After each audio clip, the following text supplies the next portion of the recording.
Alright, hey, what's going on, guys? ArxFX here, and welcome to the to the CC part of the 3 tutorials that you guys wanted. So I'm just gonna start off by dragging this in.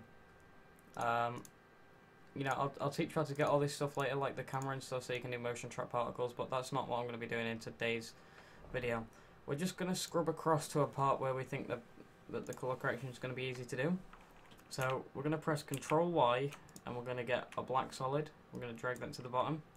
We're going to press Control Y again, keep this one at the top, and we're going to go over to the effects and presets and type in Jaws. Grab this CC Jaws, put that on there. Now this is going to be for the letterbox effect, like the cinematic bars. Now the way I do this is I change the completion to 76% and the height to 0. That just makes everything all like flat and stuff. So we press Control Alt Y and we'll grab an adjustment layer, and then we're going to search in here. We're going to search looks for Magic Bullet Looks. Now just search it up on YouTube how to get this. You can get it for free anywhere. But we'll drag that onto our adjustment layer, and we're going to go ahead and hit Edit, and that's going to bring up another window where we can actually go ahead and edit all of the all of our like things. Yeah. If it decides to crash again, then I'm going to be pissed off, because that's what it looks like it's doing right now. Okay. That's what it seems to be doing, guys. So, oh no, we're back, I'm sorry you saw that scout there. Alright. Exposure is probably going to be the first thing you want to start off with. It kind of just brightens it up. So what I tend to do is I usually bring it up to about 0.5. It all depends on the lighting. You've got to make your color corrections work with your lighting. Yeah. Then I'm going to grab a contrast, and basically what this does is it brightens the brights and darkens the darks, so it just makes everything look, I don't know, it just makes things look better. I usually bring this up to around 300, 350, no matter what. I just want everything to look really crisp. So the next thing I'm going to go ahead and grab is the color ranges. Now this all depends on what your your intro is, what color it is. So for example, this one's blue, so we're gonna make like everything kind of like blue, or we're gonna make this bit like a really light orange, because we want a contrasting color in there as well. But then these two are gonna be blue. Now this is the shadow. This is what will make like this front bit like kind of bluey. So we're going to put that around there. Okay. So we're going to go to Tools again, and we're going to grab Pop. It doesn't do too much. I'm not sure if you'll be able to notice it or not. But let's just say, yeah, look, there you go. It kind of lightens the colours of it. I usually just play around with this until I find something that I like. So, for example, right there, I like that. I'm going to grab a Curves now. Now this is one that you've really got to play around with. You kind of got to bring these up. Like this is light. I can't remember actually how this works, but just play around with it. I usually go for like some sort of pattern like this. I don't know why, but it tends to darken some parts and lighten some parts, kind of like contrast. So sometimes I use this. This is Crush, and what this does is it basically just adds like a color overlay kind of. I'm not really sure how to explain it, but you can see what that does. Look, that makes it all red, that makes it all yellow, that makes it all green, and that yeah, it's kind of hue saturate a little. I don't really use that too often, to be honest. But then we're gonna go over to mattes. Now this is the light flex. This is what you made the black solid underneath for. This is so the light flex stays on the black solid instead of on the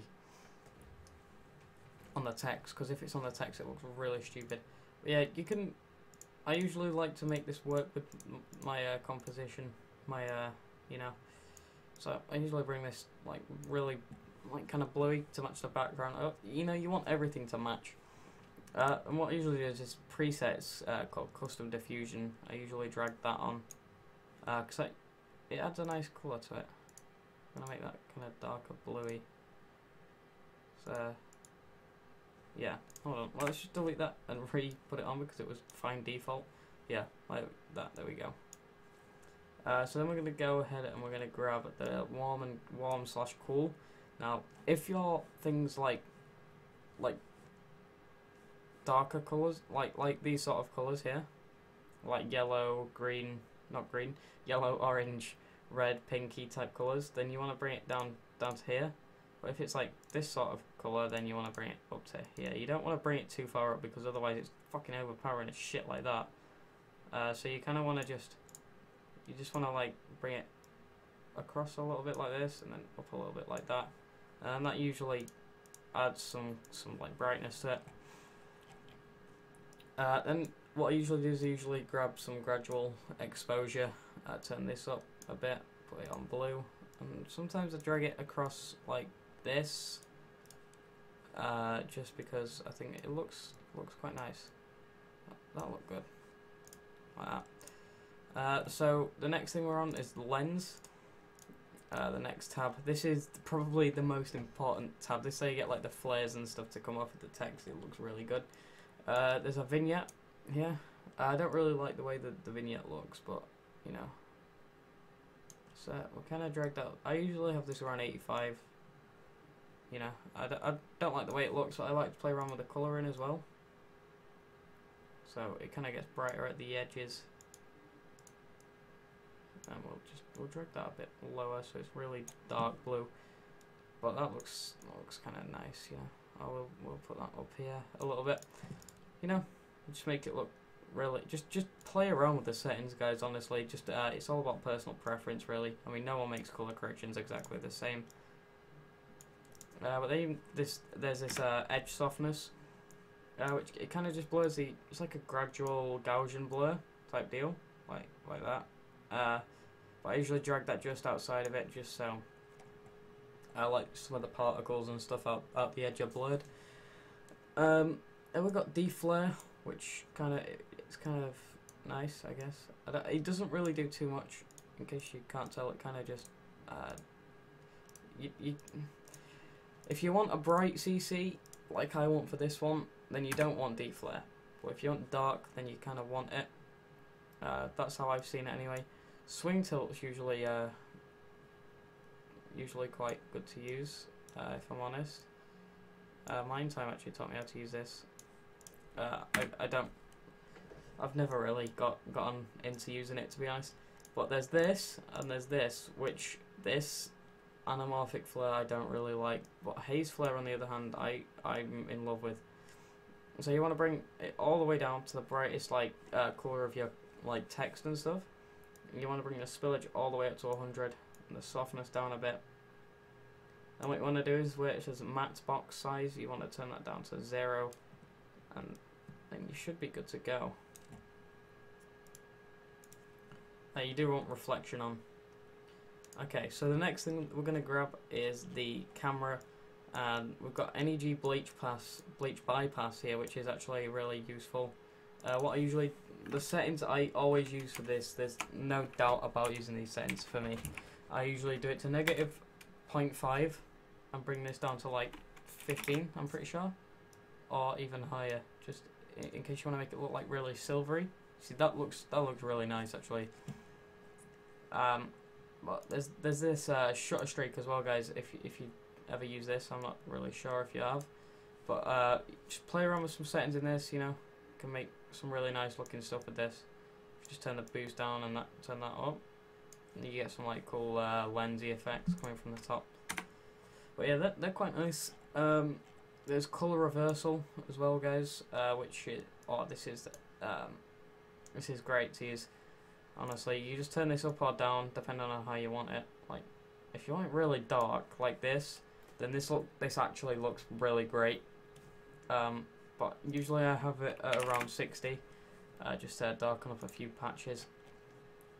Okay, so this is the final tab. You just want to drag auto shoulder on. You don't really want to do anything with that. It doesn't do too much, but sometimes it helps, sometimes it doesn't really do anything. But then we've got this print bleach bypass as well, which I like to use. I usually bring this down to 10, brightens it up a lot, and then this is negative 0.4. or this even lower sometimes, and that even higher. But yeah, so then we've got this thing. Yeah, it's telesign net, and this really makes everything just pop. You can turn this down, and you can just see how much it pops, and it looks really good. So, you know, guys, if you want me to, I will leave this color correction in the description. I'll save this as tutorial cc leave in desk. Okay, so I think that should be there now. No, it's not. Apparently, leave in desk. Alright, I spelled desk wrong, but it'll do. Alright, so that's basically it, guys, you know. If my computer decides to load up again, that'll be nice. Let's just, sorry, client work right there. My Magic Bullet Lux isn't responding again, but don't worry about it, because that's literally perfect timing, because, oh, it's responded. Okay, so let's just see how it looks here. There we go. So it looks with the black bars and stuff. So yeah, guys, I hope you enjoyed this tutorial. I'm going to be moving on to the next one right now. You know, I want to get these all done tonight, and you know, see you all in the next one. I'm also going to be doing a special video for 1000. I'm going to be doing another giveaway as well, as along with the 3 tutorials, because this is going to be the first channel I've ever hit 1K on, and 1000 people is actually insane. But there's going to be another video on that, another giveaway. So yeah, guys, I hope you all enjoyed. I'll see you all later. Take care.